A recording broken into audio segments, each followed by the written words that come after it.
નમસ્કાર મિત્રો, સ્વાગત છે આપ સૌનું આજના અમારા નવા બ્લોગમાં નમામિ દેવી નર્મદે. મિત્રો, આજે અમે આવ્યા છીએ જ્યાં નર્મદા નદીનું ઉદ્ગમ સ્થાન છે એ અમરકંટકમાં. તો આજનો બ્લોગ અમરકંટક માટે છે. જય માતાજી. અમરકંટક એટલે મધ્યપ્રદેશના અનુપપુર જિલ્લામાં આવેલું એક એવું પૌરાણિક શહેર જે આપણા હિન્દુ ધર્મની જે મુખ્ય યાત્રાઓ ગણી શકાય એમાં પણ જેનો સમાવેશ થઈ શકે એવું શહેર. આ શહેર મૈકલ પર્વત ઉપર જ્યાં સાતપુડા અને વિંધ્યાચળની પર્વતમાળાઓ પણ મળી રહી છે, તે સાગરના તળિયાથી જે પાણીના સમુદ્ર તટથી એમ કહી શકાય કે 3500 ફૂટ ઉપર આવેલું છે અને જ્યાં નર્મદા, સોણ અને જોહિલા એ 3 નદીઓનું ઉદ્ગમ સ્થાન છે એવું અમરકંટક શહેર.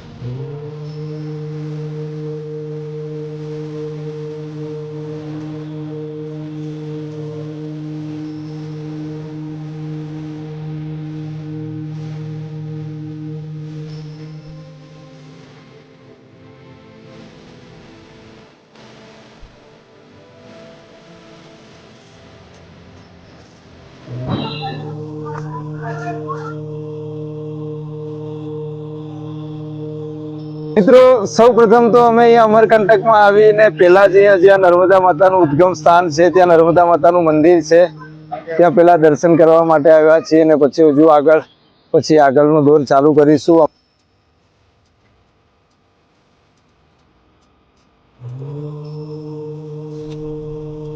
હાલ જે તમે જગ્યા જોઈ રહ્યા છો આ નર્મદા મૈયાનું મંદિર છે અને અહીંયા આ જે કુંડ છે આ કુંડમાંથી જ નર્મદા મૈયાની ઉત્પત્તિ થઈ છે.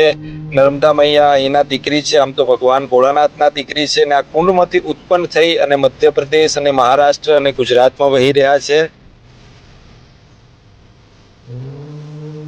અહીંના લોકો એવું માને છે કે નર્મદા મૈયાના લગ્ન સોનભદ્ર વીર સાથે નક્કી થયા હતા, પરંતુ જોહિલાએ જે એમના બેન હતા એ પોતાની જગ્યાએ એ ખુદ ત્યાં લગ્ન મંડપમાં બેસી ગયા હતા. એના માટે આ લગ્ન રદ થયા અને જેનાથી નર્મદામાં ક્રોધે ભરાઈ અને અહીંથી નીકળી ગયા હતા.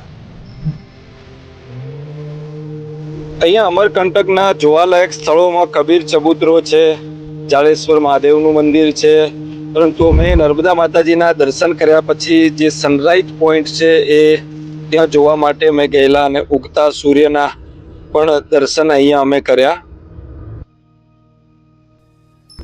આ જગ્યા નર્મદા મંદિરથી 2-3 કિલોમીટરના આસપાસમાં સોનમુડા નામથી અહીંયા જગ્યા છે અને અહીંયા સોન માતાનું એક એવું ભવ્ય મંદિર છે કે જે આપણા દેશના જે શક્તિપીઠો છે એમાંની એક શક્તિપીઠમાં સોનાક્ષી શક્તિપીઠ તરીકે પણ અહીંયા ઓળખાય છે.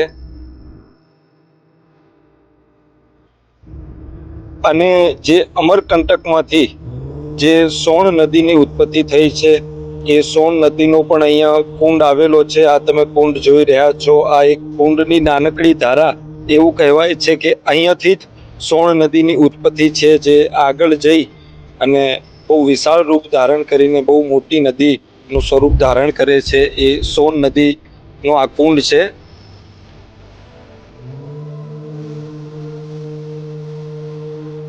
આમ તો અમરકંટકની ધરતી એ બહુ જ રહસ્યોથી ભરેલી છે. આ સિદ્ધિ સોનાક્ષી શક્તિપીઠ અહીંયા આવેલી છે અને એવું કહેવાય છે અહીંયા કે એક ચંડી ચામુંડાની પણ શક્તિપીઠ આવેલી છે. આ તમે જોઈ રહ્યા છો તે રામઘાટ છે. અને હવે અમે એક એવા રહસ્યમય મંદિર માટે જવાના છીએ મિત્રો. અહીંયા એક એવું મંદિર આવેલું છે, શ્રી યંત્ર મંદિર છે. આ એવું કહેવાય છે કે આપણા દેશની જે તાંત્રિક વિદ્યા છે એના તાંત્રિક કેલેન્ડર સાથે આ સંકળાયેલું મંદિર છે અને એની આ 64 યોગિનીઓના આ ચારે બાજુ 18 યોગિનીઓના શિલ્પો છે અને બહુ જ રહસ્યમય મંદિર છે. આ મંદિરનું કામ એ ગુરુ પુષ્ય નક્ષત્રમાં જ થાય છે અને 1991થી આનું કામ ચાલુ છે મિત્રો. ત્યારબાદ અહીંયા ઘણા બધા એવા પૌરાણિક બીજા પણ મંદિરો આવેલા છે. આ એવા મંદિરો છે અહીંયા કે જેમની એવું કહી શકાય કે પ્રાણ પ્રતિષ્ઠા પણ અહીંયા પાંડવોના હાથે થયેલી છે. બહુ જ પૌરાણિક મંદિરો છે. પાંડવ કાળના ઘણા બધા મંદિરો છે અને 10મી સદી 14મી સદીના આસપાસ એમનો જીર્ણોદ્ધાર થયેલો છે. અને અહીંયા આ સૂરજકુંડ પણ આવેલું છે અને અહીંયાના લોકલ માણસો સાથે વાત કરતા એવું જાણવા મળ્યું છે કે આ મંદિરોનું બાંધકામ એ સૃષ્ટિના સર્જી હતા ભગવાન શ્રી વિશ્વકર્માએ આ તમામ મંદિરોનું બાંધકામ કરેલું છે.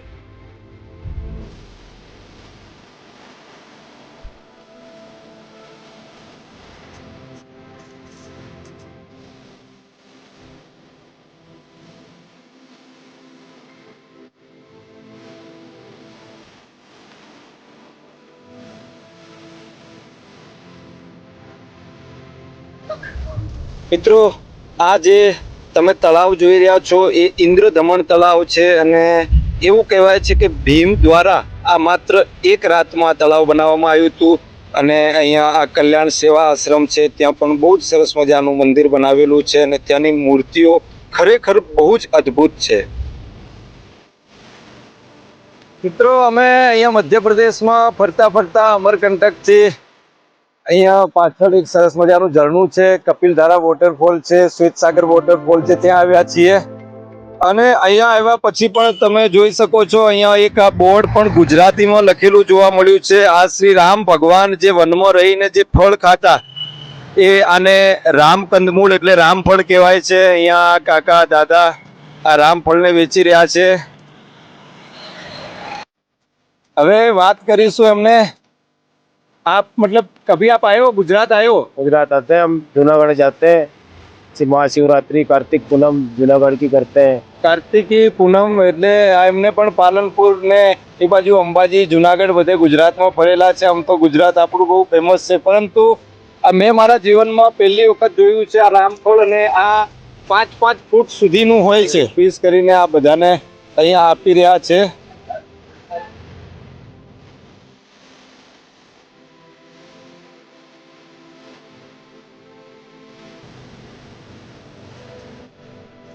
અમે અત્યારે છીએ કપિલધારા અને શ્વેતધારા બંને વોટરફોલ છે અહીંયા તે જોવા માટે નીકળી રહ્યા છીએ. સૌંદર્ય સાથે ઘણું બધું એડવેન્ચર છે અહીંયા આ વોટરફોલ કપિલધારા વોટરફોલ ઉપર. અહીંયાથી આ સીડીઓ ઉતરીને તમે વોટરફોલ સુધી પહોંચી શકશો. ફાઇનલી અમે પહોંચી ગયા છીએ કપિલધારા વોટરફોલ, જે સામે તમે જોઈ શકશો. અને અહીંયા આવ્યા પછી મિત્રો એવું ફીલ થાય છે કે જાણે કુદરત તો એ આવી જગ્યાઓ ઉપર જ હોય છે, આવા પ્રાકૃતિક સૌંદર્ય વચ્ચે હોય છે. આ ધીમા ધીમા છાંટા, ઝરમર ઝરમર વરસાદ અને એમાં પણ આવું કુદરતી સૌંદર્ય. અને અમારા કીર્તિભાઈ અને લાલાભાઈ એ બંને ફોટો પડાવવામાં જ વ્યસ્ત છે.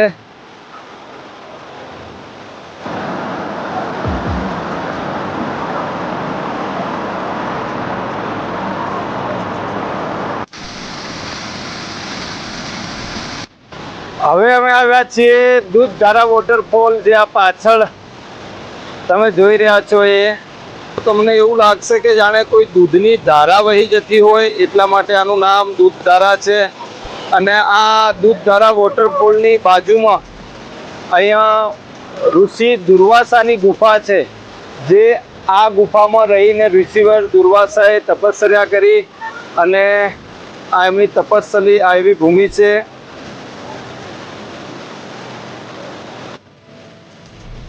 અમે હવે કપિલધારા વોટરફોલ અને દૂધધારા વોટરફોલ જોઈ અને હવે અહીં અમે રોકાયેલા છીએ અમરકંટકમાં હોટલમાં. કદાચ જો તમે આવો છો તો પણ એટલું બધું અહીંયા તમને હોટલનું ભાડું પણ તમને 1000 થી 1500 રૂપિયા આસપાસમાં તમને રૂમ મળી રહેશે. જમવાનું પણ અહીંયા છે, ઘણી બધી હોટલો ત્યાં મળી રહેશે. થોડા અહીંયા આવવા જવા માટે કેવું છે, રસ્તાઓનું થોડું એવું રહેશે, પરંતુ અમારા લાલાભાઈ બહુ સારી રીતે ગાડીનું ડ્રાઈવ કરી રહ્યા છે અને કીર્તિભાઈ પાછળ આરામમાં છે. હવે અમે રાત્રિ અહીંયા આગળ જ અમારું નાઇટનું સ્ટે છે અને આજે રાત્રે અહીંયાની ગવર્મેન્ટ દ્વારા, ભારત સરકાર દ્વારા એક સાંસ્કૃતિક કાર્યક્રમનું પણ આયોજન છે, એ પણ જોવા જવાનું પ્લાનિંગ છે. એ પણ તમને એવું છે તો વિડીયોમાં બતાવીશું.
अंगना में मेरे अंगना में झिझी आई भादो महीना में झिझी खेलन अयो मेरे